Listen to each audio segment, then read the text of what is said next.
Today I'm going to show you how to upgrade to Windows 11 from Windows 10 in this step-by-step guide. At the time of this recording, if your computer already has Windows 10 installed, then it's completely free to upgrade to Windows 11. This is likely to be the case for years to come, but Microsoft reserve the right to change this at any time should they wish to, so it's best to get this upgrade as soon as you can whilst it's still free. Upgrading to Windows 11 from Windows 10 in the way I'm about to show you will not remove any of your personal files or folders, and any programs or apps that you have will also still be there after this upgrade. So just to put your mind at ease, almost all programs and apps that work with Windows 10 will also work with Windows 11. And to put your mind at ease even more, you can easily revert back to Windows 10 if you don't like Windows 11, and I'll be showing you how to do that at the end of this video. Just a couple of quick tips before we go ahead and upgrade to Windows 11. Windows 10 is still supported until October 2025, so there's no rush to upgrade to Windows 11 unless you want to. The other quick tip is that Microsoft recommends that you back up your data before you run this upgrade. It's unlikely that you'll encounter any problems, but just in case you do, a backup of your data onto another drive is recommended if you haven't already. So let's go ahead and upgrade to Windows 11 now.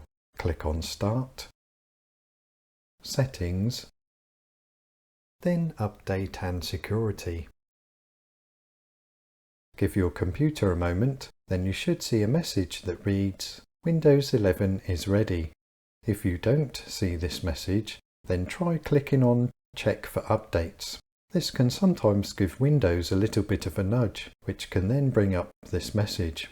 If you're still not seeing this message, but instead you're seeing this screen with a note on the right hand side that reads, This PC can run Windows 11, then click on See if it's ready to install, which will then bring up this message for you as well. So whichever method you use to get here, you should now be seeing this. If you're still not seeing this message, then it might be that your computer is not compatible with Windows 11. Okay, so now we can start the Windows 11 upgrade. So go ahead and click on Download and Install. Read the agreement, then if you accept the agreement, click on Accept and Install. Everything from here is done automatically.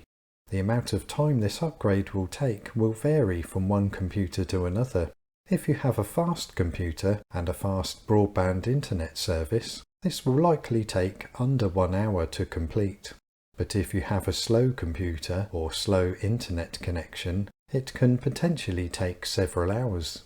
Whilst Windows 11 is being downloaded and installed, you can continue to use your computer if you want to. Once your computer is ready, it will say Restart Required.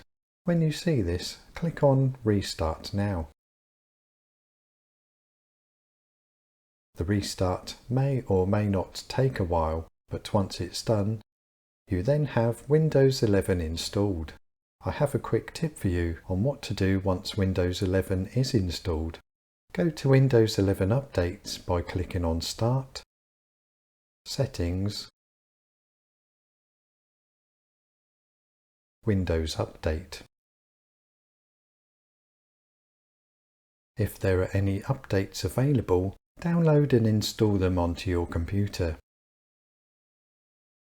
This will ensure that you have the latest Windows security and bug fixes.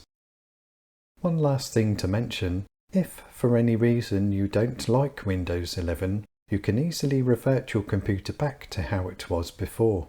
In other words, you can easily go back to using Windows 10 if you want to. Just be aware that from the day you install Windows 11, you only have 10 days to decide if you want to go back to Windows 10.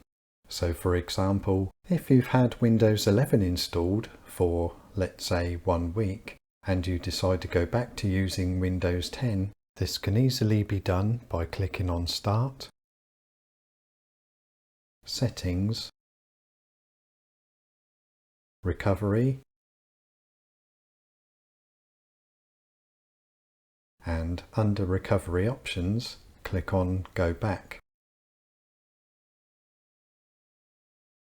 Choose For Another Reason, then click Next. No thanks. Read this information carefully, then click on Next. Read this information carefully as well, then when you're ready, choose Next.